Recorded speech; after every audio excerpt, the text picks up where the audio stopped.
নমস্কাৰ, good morning, good afternoon. আজি এটা নতুন ভিডিঅ' আগবঢ়াই দিছোঁ আমাৰ ডিব্ৰুগড় অফিচৰ পৰা। তো আমাৰ এগৰাকী কেণ্ডিডেট আছে, আপোনালোকে নিজেই গম পাব। আমি অকণমান জানি চাওঁ। অ'কে, তোমাৰ নামটো কোৱা ভাইটি। নমস্কাৰ, মোৰ নাম হৈছে মুদাছিৰ হক। মই টেঙাখাটৰ পৰা আহিছোঁ। আজি মোৰ ডিব্ৰুগড়ত এটা জব উদ্গতি অফিচৰ ফালৰ পৰা অফাৰ কৰা হৈছে। মই আজি 4 তাৰিখ এপ্ৰিলৰ 4 তাৰিখ মানে মই আজি উদ্গতিত এপ্লাই কৰিছিলোঁ। আৰু আজি বেছি দিন নহয়, 4 দিনৰ ভিতৰতে মোক আজি উদ্গতি অফিচৰ ফালৰ পৰা এটা জব ইণ্টাৰভিউৰ কাৰণে মোক বিচাৰি উলিওৱা হৈছে।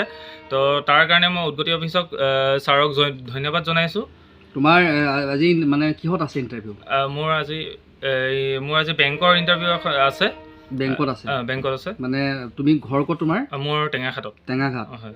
তোমাৰ ইণ্টাৰভিউটো আজি ক'ত আছে? আজি মোৰ ইণ্টাৰভিউটো ডিব্ৰুগড়ত আছে। ডিব্ৰুগড়ত আছে। Okay okay. তো তুমি ৰেজিষ্টাৰ কৰিছিলা 4 তাৰিখত? 4 তাৰিখে ৰেজিষ্টাৰ কৰিছিলোঁ। আজি হৈছে 8 তাৰিখ। আজি 8 তাৰিখ। তো তুমি ভাবিছিলানে ইমান কম সময়তে মাতিব? মই ভবা নাছিলোঁ। মই ইমান কম সময়ৰ ভিতৰত এনেকুৱা জব ইণ্টাৰভিউ এটা পাম বুলি, তাকো বেংকিং ছেক্টৰত। মই মানে উদ্গতি অফিচক বহুতখিনি ধন্যবাদ আগবঢ়াইছোঁ। এনে তোমাৰ সময়সীমা কিমান দিয়া হৈছিল ৰেজিষ্টাৰ কৰাৰ? মোক সময়সীমা 10 দিনৰ পৰা 1 মাহৰ ভিতৰলৈকে সময় এটা লোৱা হৈছিলে।